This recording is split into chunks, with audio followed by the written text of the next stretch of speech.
wala yabi'u minal udhiyah, tidak boleh menjual bagian hewan kurban, enggak boleh dijual. Keterangan hadisnya begini, man ba'a jilda udhiyatihi fala udhiyata lahu, barang siapa yang menjual jilda, kulit, udhiyatihi, korbannya, maka dianggap tidak ada korban baginya, sia-sia korban. Walaupun ini kan hati-hati, ini domirnya jelas. Man ba'a, barang siapa yang menjual jilda, kulit, udhiyatihi, korbannya sendiri. Jadi kalau orang yang berkorban ngejual kulitnya, nggak sah korbannya, batal, sia-sia. Makanya yang ngejual kulit jangan yang korban, yang nerima itu boleh ngejual. Kita dapat daging 30 kilo misalnya Pak, sana ngasih sini ngasih situ ngasih, di dalam kulkas nggak muat lagi freezer, 30 kilo. Yang selawe kilo mau kita jual boleh, nggak apa-apa, asal jangan ketahuan orang. Kalau ketahuan, woi, nemen orang satu itu. Bukannya dibagi sama tetangga yang nggak kebagian, malah jualan dia. Yang nggak enak, ketahuan orang kan. Tapi boleh aja. Saya pernah meregokin orang jual daging kurban. Bu, itu daging kurban yang dijual. Malu betul dia sama saya Pak. Tapi Ustadz, saya ini nggak butuh daging, kata dia. Butuh duit untuk membayar daftar ulang anak sekolah. Subhanallah. Saya langsung berkaca-kaca Pak. Ada orang yang hari ini nggak butuh daging, bukan karena nggak pengen makan daging, tapi karena untuk membayar daftar ulang anak sekolah. Kan daftar ulang sekolah mahal kan Pak? Mahal banget. SMA, SMK, saya sampai mikir, oi, daftar ulang SMK semahal itu. Kalau lulus SMK jelas dapat pekerjaan, nggak apa-apalah. Lulus SMK juga belum tentu kan? Sarjana juga banyak nganggur sekarang. Saya berharap loh buat pemerintah itu, kalau ingin buat warganya bahagia, gratiskan saja sih biaya daftar ulang sekolah itu. Setuju nggak kira-kira Pak? Gratiskan saja, kasihan ge. Kasihan betul Pak. Ada yang masuk SMK itu 15 juta uang daftar ulangnya. Udah kayak daftar kebidanan. Allahu Akbar. Kita ini anggaran pendidikan itu kan 20% kan? APBN, 1 tahun APBN. Berarti kalau postur anggaran kita saja 2000 triliun per tahun, berarti buat pendidikan itu 400 triliun setahun. Mestinya sudah bisa menggratiskan lah, minimal gratis biaya daftar ulang, agar gak semahal itu. Tapi boleh nyicil Pak, walaupun nyicil, woy, kalau segitu nilainya, kita ikut prihatin sebetulnya. Jadi sekali lagi, ini selipan ya buat pemerintah pusat maupun pemerintah provinsi maupun pemerintah kota, mohon bebaskan, gratiskan biaya daftar ulang itu, karena banyak orang-orang lemah yang tak sanggup membayarnya. Subhanallah. Muakkadah, fasal korban itu sunnah muakkad, sunnah yang sangat ditekankan bagi yang mampu setiap tahun. Jadi kurban itu bukan seumur hidup sekali, bagi yang mampu setiap tahun. Kalau tiap tahun dia mampu, tapi kalau dia tidak mampu tiap tahun, di tahun-tahun dia mampu.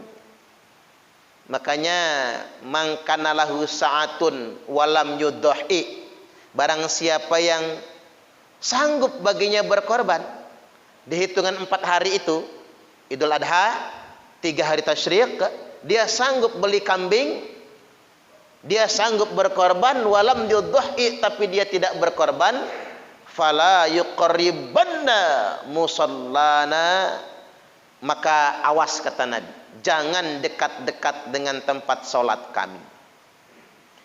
Jadi orang yang enggak mau korban padahal mampu, jangan dekat dengan tempat sholat. Untung bahasanya musolla Pak. Musolla itu sebetulnya pembahasaan untuk sholat id di lapangan. Kalau bahasa Nabi, jangan dekat-dekat masjid. Orang yang nggak korban nggak usah ke masjid. Waduh, berat itu. Karena masjid tempat sholat 5 waktu. Korban bisa wajib hukumnya. Untung bahasanya bukan masjid tapi musola. Musola bahasa Nabi sama bahasa kita beda. Orang Indonesia nyebut masjid yang nggak dipakai Jumat itu musola. Padahal dalam bahasa fikih masjid walaupun nggak dipakai Jumat namanya tetap masjid. Gitu. Selama dia didirikan di atas tanah wakaf dan diadzani, bukan fasilitas pribadi maksudnya. Ya walaupun kita bangun gede, kalau fasilitas pribadi ya bukan masjid namanya. Gitu maksudnya. Diadzani 5 waktunya walaupun nggak dipakai Jumatan. Nah orang dulu membedakan namanya, kalau masjid Jumatan namanya masjid jami'.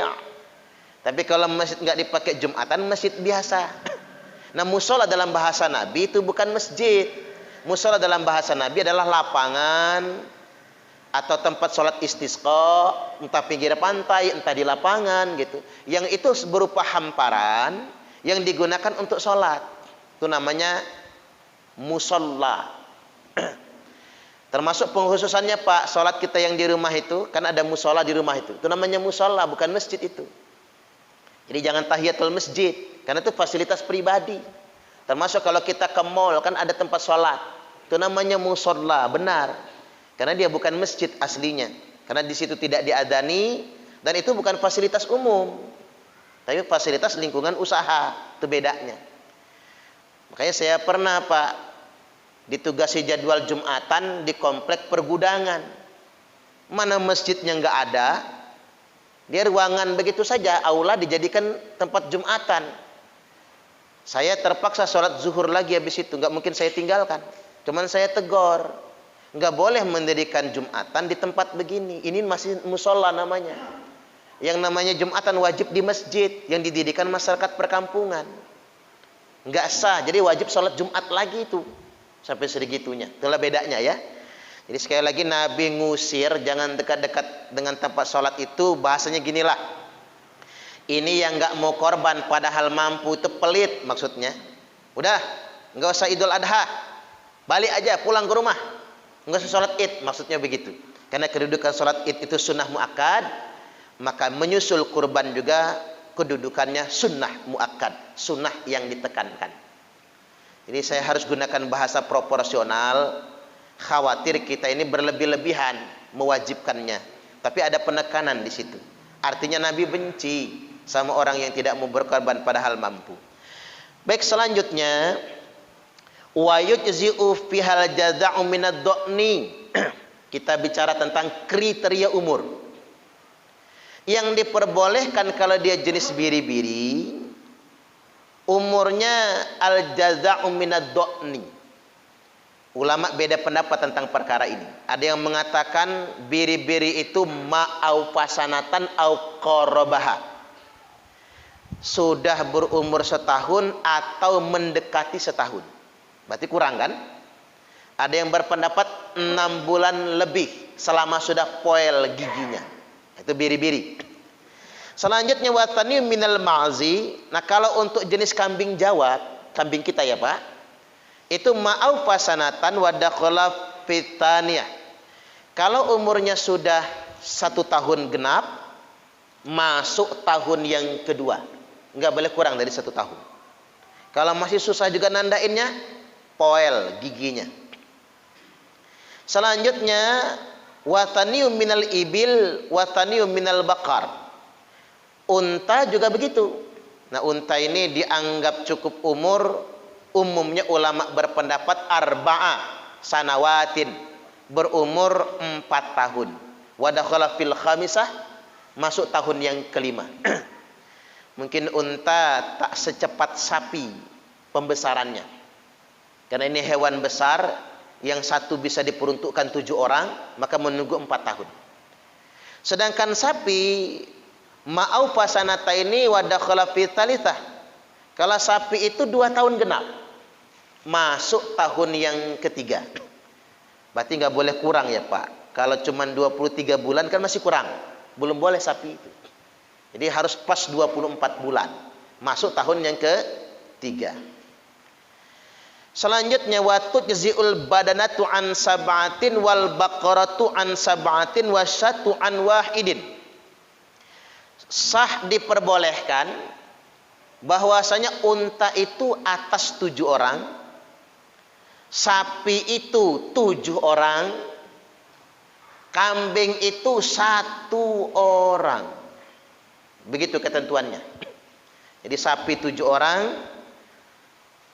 unta 7 orang, kambing 1 orang. Kita baca dulu dalilnya dari Jabir bin Abdullah radhiyallahu an. Beliau berkata, naharna ma'a Rasulillah sallallahu alaihi wasallam amal Hudaybiyah. Kami berkorban bersama Rasul di tahun perjanjian Hudaybiyah. Al-badanata an sab'atin. Bahwasanya unta itu di atas namakan 7 orang. Wal baqarata an sab'atin, sapi itu di atas namakan 7 orang. Sahih Muslim nomor 1318. Berarti boleh patungan. 7 orang berkumpul membeli sapi 1, boleh. Jadi menjawab keraguan, Pak, karena ada yang berargumen bagusnya 1 orang 1 nyawa. Kalau 1 ekor sapi 7 orang kan cuma 1 nyawa, kurang afdol. Gak usah khawatir, pas semua. Kita ini beribadah kepada Allah, yang ngasih pahala juga Allah. Gak usah khawatir. Sama kayak ada yang ngomong, Ustadz, sapinya gede atau kecil ngaruh nggak sama pahala? Yang maha tahu cuman Allah, Pak. Allah yang melipat gandakan pahalanya. Tinggal tergantung keikhlasan kita semua. Selanjutnya, wafil Bukhari, dalam kitab Sahih Bukhari dikatakan, an Aisyah, dari Aisyah radhiyallahu anha, doha Rasulullah sallallahu alaihi wasallam an nisaihi bil baqar. Telah berkorban Rasulullah sallallahu alaihi wasallam atas istri-istrinya dengan seekor sapi. Nah, ini kan jawaban juga. Ternyata dianjurkan sekali-kali korban itu atas nama istri, sekali-kali. Seringkali juga boleh gitu. Jangan atas nama suami saja.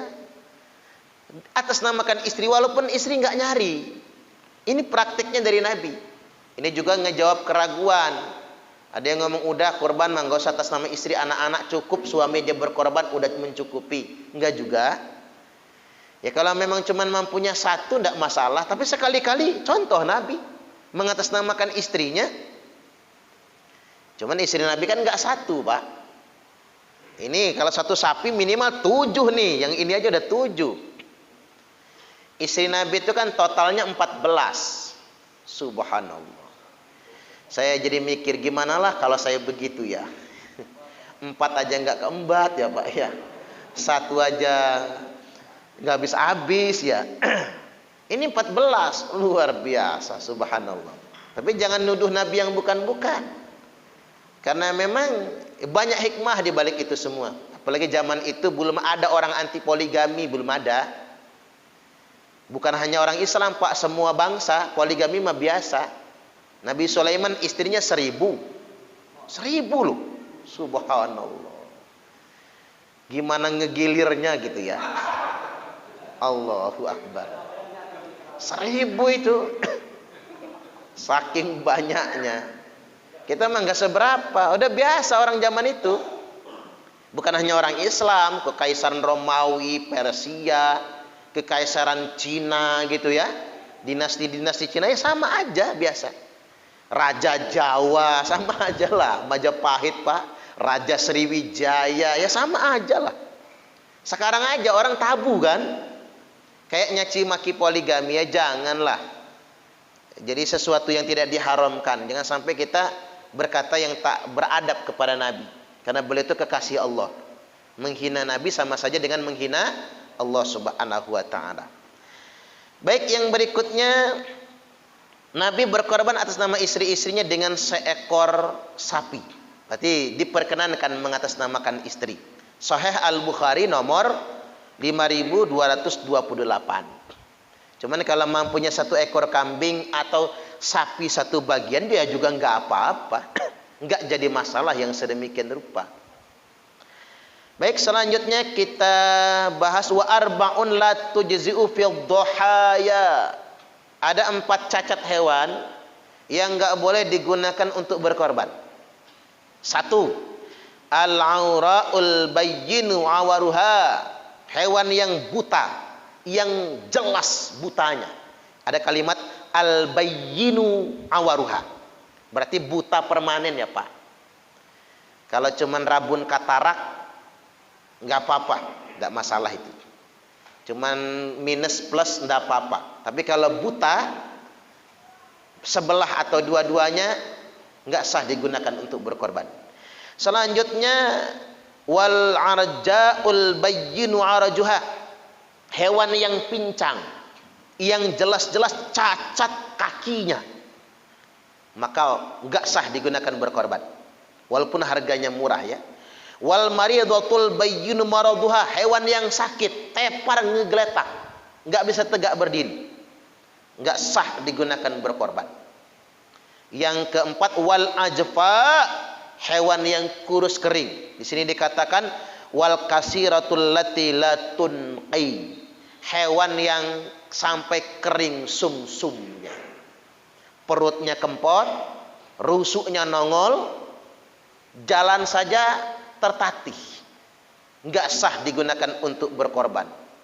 Kadang-kadang kebalik, yang korban gemuk kayak beliau itu Pak, gemuk gagah, ketimbang bawa kambing yang kurus kering. Ini kata panitia korban kok kebalik kayaknya ya. Ini yang mau dibelah siapanya ya? Kambingnya apa orangnya kira-kira? Subhanallah. Jadi jangan yang kurus, Allah ingin yang utama. Jadi ini mempengaruhi sah atau tidaknya. Jadi tertolak korban kita nantinya. Keterangan ini dalam kitab Sunan Tirmidzi 1497 dan Sunan Abi Daud 2802 disahihkan oleh Imam Tirmidzi. Selanjutnya wa yujzi'ul khasiyyu. Boleh korban hewan yang dikebiri. Kambing jantan yang dikebiri boleh. Termasuk hewan betina juga boleh. Jadi betina boleh digunakan berkorban ya Pak. Selama dia tidak habis melahirkan atau tidak sedang hamil. Kalau sedang hamil kan ada bibit, nggak boleh. Kalau sedang, kecuali kalau nggak ketahuan ya. Tapi kalau sedang habis hamil, habis lahiran kan semua sapi kan pasti kurus karena habis melahirkan. Maka sapi yang bagusnya dikorbankan sapi betina yang sudah majir atau sapi betina yang memang buat penggemukan, tidak untuk peranakan. Terus bagus digunakan untuk berkorban. Al-dzukronan au inatan, jantan atau betina. Jadi jangan sampai kita buta fikih. Wah nggak sah kalau betina. Boleh, boleh. Baik korban maupun akikoh boleh semua. Selagi bisa cari yang jantan. Tapi ketemu betina gemuk banget, semok gitu kan, dagingnya tebal gitu, beuh. Mending ini nih, apalagi harganya murah. Subhanallah. Kalau manusia suka yang langsing Pak. Tapi kalau hewan bagus yang semok ya. Ya tergantung bapak-bapak juga lah. Pak Buai suka yang mana? Yang semok apa yang langsing gitu ya. Subhanallah. Relatif hobi masing-masing ya. Tapi kalau hewan bagusnya yang gemuk ya. Walaupun betina sah. Apa pahalanya beda? Sama aja. Tergantung keikhlasan kita. Wal maksurul qarni. Juga yang retak tanduknya atau gompel tanduknya juga boleh digunakan untuk berkorban. Nah yang nggak boleh itu wala yujziul maqtu'atul uduni wad danab. Yang putus telinga dan putus ekor itu tidak boleh. Telinganya ini putus sebelah atau dua-duanya. Kecuali kalau nggak punya telinga dengan sendirinya gitu. Jadi putus telinga al-maqtu'ah. Jadi maqtu'atul udun, putus telinga, juga putus ekornya. Tidak boleh digunakan untuk berkorban. Selanjutnya wa waktu dzabhi, waktu menyembelihnya. Min waktu salatil Id, dari waktu salat Id, Idul Adha, ila ghurubi syamsi min akhir ayyamit tasyriq, sampai terbenamnya matahari pada hari terakhir di hari tasyriq. Jadi 4 hari. Jadi kalau 10 Zulhijjah, 11, 12, 13. Di tanggal 13 Zulhijjah ba'da asar masih boleh nyembelih. Yang enggak boleh ketika sudah terbenam matahari. Kalau sudah terbenam matahari di hari terakhir, maka sembelihannya disebut sembelihan biasa, bukan lagi korban. Selanjutnya wa yustahabu inda dzabhi khamsatu asya. Disunahkan ketika menyembelihnya 5 perkara. Disunahkan ketika menyembelihnya 5 perkara. 1, at-tasmiyah, membaca bismillah. Bismillahnya bismillah saja, bismillahi wallahu akbar. Yang kedua, wassalatu ala nabi sallallahu alaihi wasallam, bersalawat kepada nabi. Yang kedua, baca salawat. Allahumma salli ala sayyidina Muhammad. Segitu jadilah, panjangin boleh sampai fil alamina innaka hamidum majid. Selanjutnya wastiqbalul qiblah, menghadap kiblat. Wajah hewan dihadapkan ke kiblat, kita juga menghadap ke arah kiblat waktu menyembelihnya. Berarti robohkanlah sapi atau kambingnya, Pak, kepala di selatan, kaki ekornya ke arah utara. Biar nyembelihnya enak kan. Kalau nyembelih pakai tangan kanan, maka posisi kepala di sebelah kiri. Itu caranya. Usahakanlah golok yang paling tajam, yang bisa ngiris kertas itu. Karena kalau saya nggak punya golok, Pak, jadi jenengan yang suka nyembelih harus siapkan golok yang paling bagus. Selanjutnya waktu takbir, mengucapkan takbir. Takbirnya takbir korban. Allahu akbar, Allahu akbar, Allahu akbar. La ilaha illallah wallahu akbar. Allahu akbar walillahil hamd. Itu sebetulnya takbir korban itu. Baru dijadikan takbir Idul Fitri, Idul Adha. Aslinya takbir ketika pengorbanan Nabi Ismail. Nanti waktu berikutnya saya ceritakan itu. Itu takbir korban itu. Boleh diulang 3 kali, ya boleh ramean. Biar yang nyembelihnya enak, nggak masing-masing, ramean dulu kita. Takbirannya ramean, ngucap salawatnya ramean. Baru nanti yang nyembelih tinggal ngucap bismillah. Wa du'a bil qabul, yang kelima, berdoa untuk dikabulkan. Biasanya bahasanya singkat saja. Allahumma taqabbal min, Allahumma hadza'an. Bisa begitu. Ya Allah, terimalah kurban ini dari, sebutin nama-namanya. Bagusnya demikian. Ya boleh bahasa Indonesia. Ya Allah, korban ini terimalah atas nama fulan fulan fulan fulan fulan 7. Kalau sapi kan, lalu disembelih bismillahi wallahu akbar. Boleh pakai bahasa kita, ada apa-apa. Kalau nggak hafal bahasa Arabnya, biasanya Allahumma taqabbal min, Allahumma hada'an, Allahumma hada minka wa ilaika, sembelih. Atau pakai bahasa tadi, yang penting bismillahnya yang jangan lupa. Terus ada yang nanya, Ustadz, yang nyembelih nggak nyebut nama-nama itu boleh nggak? Sah, masih sah, nggak apa-apa. Wong niat kan sudah ikrar mau berkorban, udah sah, nggak apa-apa. Tapi yang paling afdol, sebutlah ketika berkorban. Lo kok bisa? Wong Nabi nyebut. Nabi itu nyebut. Cuman kalau Nabi nyembelih untuk dirinya sendiri, Allahumma hadza'anni, ya Allah, korban ini atas nama saya. Nabi juga pernah nyebut Allahumma taqabbal min Muhammadin wa min ali Muhammadin wa min ummati Muhammad. Ya Allah, korban ini dari Muhammad, dari keluarga Muhammad, dan dari semua umat Muhammad. Ya boleh saja. Jadi disebut itu yang paling bagus. Ya biar yang korban juga mantap. Bagus disebut kenceng-kenceng. atas nama Fulan bin Fulan yang korban, mantep rasanya. Disebutkan, rasa-rasa udah nyampe aja ibadahnya itu. Tadi disebut dia atas namakan almarhum almarhumah misalnya.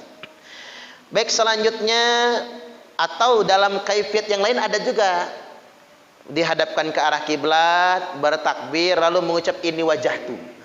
Ini wajahtu wajhiya lilladzi fatara samawati wal arda hanifan musliman wa ma ana minal musyrikin. Inna salati wa nusuki wa mahyaya wa mamati lillahi rabbil alamin la syarika lahu wa bidzalika umirtu wa ana minal muslimin. Ada yang begitu. Baru baca atas nama siapa? Bismillahi wallahu akbar, sembelih. Boleh semua itu. Baik, yang selanjutnya, wala ya'kulul mudhi syai'an minal udhiyatil mangdurah. Orang yang berkorban tidak boleh makan daging korban.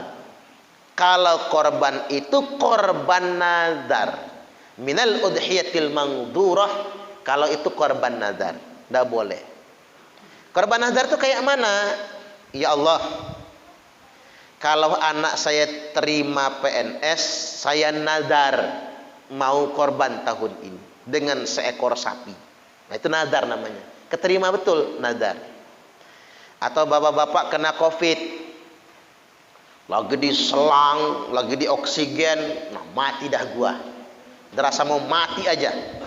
Lalu dalam hati azab, ya Allah, kalau saya selamat melawan COVID ini, maka saya nazar akan korban. Sembuh benar, maka korbannya jadi wajib. Jadi bukan sunnah korbannya itu, wajib. Maka dia tidak boleh makan daging kurban itu. Sedikit pun tidak boleh. Itu kalau nazar. Wa ya'kulu minal udhiyatil mutatawwi'i biha, dan boleh makan daging kurban yang biasa. Jadi orang yang berkorban boleh. Ada ketentuan begini, Pak. Kulu waddakhiru watasaddaqu. Makanlah, hadiahkanlah, dan sedekahkanlah.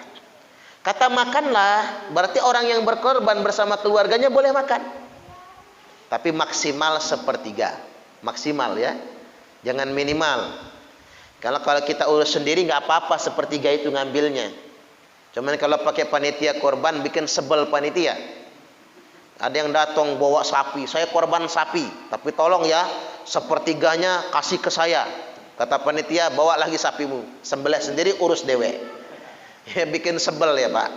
Jangan segitu juga kali, biar dibagi-bagi. Ya setidak-tidaknya uang lelahnya panitia kan. Karena panitia itu tidak dibayar, karena mereka bukan tukang jagal, tapi panitia sukarela. Berarti kalau dia sukarela, dia mewakili orang yang berkorban. Berarti jatah sepertiga orang yang berkorban bagi dong sama panitia. Itu maksudnya. Jadi kalau korban sunnah tuh sampai segitunya.